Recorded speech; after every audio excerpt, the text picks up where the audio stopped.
السلام علیکم دوستو روس نے گزشتہ برس کے اواخر سے یوکرائن کی سرحد پر 1.5 لاکھ سے زیادہ فوجی تعینات کیے تھے، جس کے بعد امریکہ اور مغربی ممالک کی جانب سے تواتر کے ساتھ کسی ممکنہ جارحیت کے خدشات کا اظہار کیا جاتا رہا، لیکن ماضی میں روس یوکرین پر حملے کے عزائم سے انکار کرتا رہا۔ حالیہ کشیدگی اس وقت عروج پر پہنچ گئی جب روس نے یوکرین کے 2 علیحدگی پسند علاقوں ڈونیٹسک اور لوہانسک کی آزاد حیثیت تسلیم کر لی اور وہاں اپنی فوج داخل ہونے کے احکامات جاری کر دیے۔ روس کے صدر ولادیمیر پوٹن نے ان علاقوں میں امن قائم کرنے کو اس اقدام کا جواز بنایا، البتہ امریکہ نے اس جواز کو احمقانہ قرار دیتے ہوئے اسے یوکرین پر حملے کا آغاز قرار دیا۔ یوکرین اور روس کے درمیان جاری حالیہ تنازع کو گزشتہ کئی دہائیوں کے دوران یورپ میں سلامتی کا سنگین ترین بحران قرار دیا جا رہا ہے۔ روس کے حالیہ اقدام کے بعد سلامتی کا یہ بحران مزید سنگین ہو گیا۔ البتہ یوکرین اور روس کے درمیان تنازعات کی تاریخ طویل ہے اور حالیہ بحران کی جڑیں بھی اسی تاریخی تناظر میں پیوست ہیں۔ سوویت یونین میں شامل ہونے سے قبل یوکرین روسی سلطنت کا حصہ تھا۔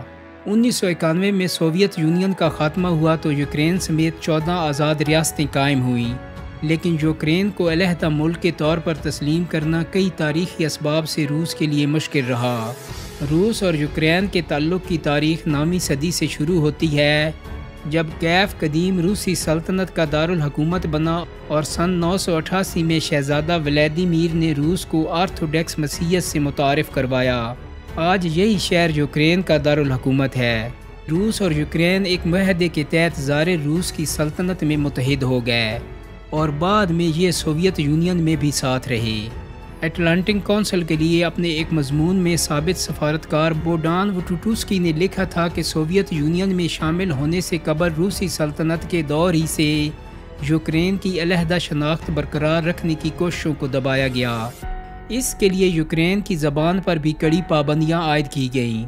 ان کے مطابق 1917 کے انقلاب کے بعد بلشیک فوجیوں نے یوکرین پر حملے جاری رکھے اور یوکرین کے علیحدہ ملک بننے والی کسی آواز کو سر نہیں اٹھانے دیا۔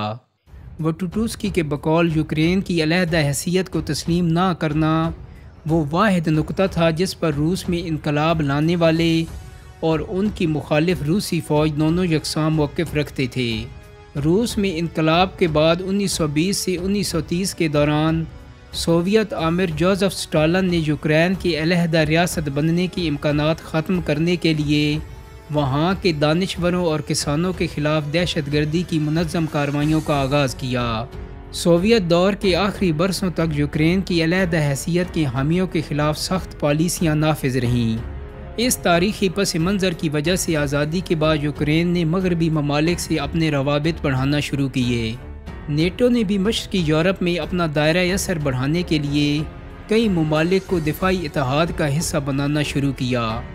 دوسری عالمی جنگ کے بعد سوویت یونین ایک بالادست قوت کے طور پر ابھری، اس لیے سرد جنگ ختم ہونے کے بعد سوویت یونین کا حصہ رہنے والے یورپی ممالک نے روس کی اثر سے نکلنے کے لیے نیٹو کا رخ کرنا شروع کیا۔ یوکرین بھی ان ممالک میں شامل تھا، لیکن سوویت یونین میں شامل دیگر ممالک کے مقابلے میں یوکرین کی نیٹو میں شمولیت روس کے لیے ایک حساس معاملہ رہا۔ یوکرین ایک کمزور معیشت ہے اور اس کی سیاست میں روس کی حامی اور مغربی ممالک سے تعلقات بہتر بنانے کی حمایت کرنے والے گروہوں میں کشمکش جاری رہتی ہے۔ روس کی جانب جھکاؤ رکھنے والے یوکرین کے اس وقت کے صدر وکٹوریا نوکووچ نے 2014 میں ماسکو سے تعلقات بڑھانے کے لیے یورپی یونین سے منسلک ہونے کا معاہدہ مسترد کر دیا، جس کے بعد بڑے پیمانے پر احتجاج ہوا۔ اس احتجاجی لہر کے نتیجے میں یانوکووچ کو اقتدار چھوڑنا پڑا۔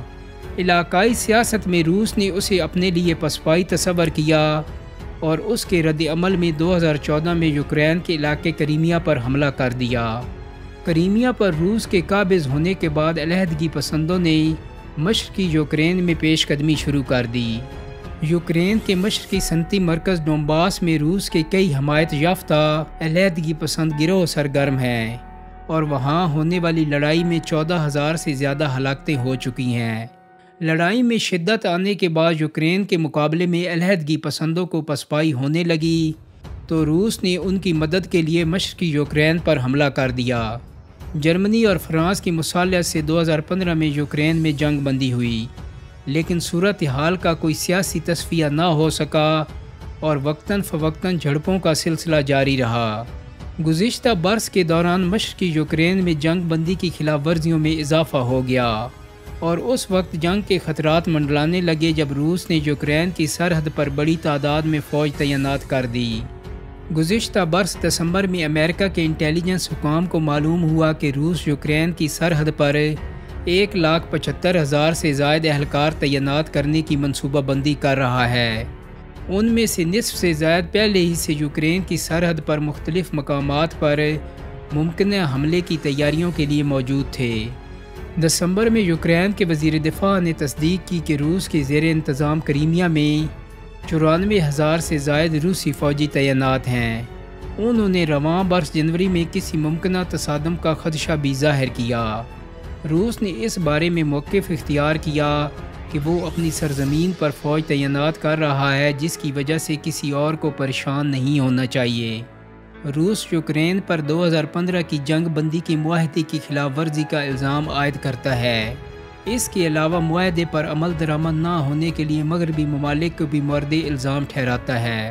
دوستو، اس معاہدے کو روس کی کامیابی قرار دیا جاتا تھا کیونکہ اس کے ذریعے یوکرین کو باغیوں کے زیر اثر علاقوں کو زیادہ سے زیادہ خود مختاری دینے کا پابند کیا گیا۔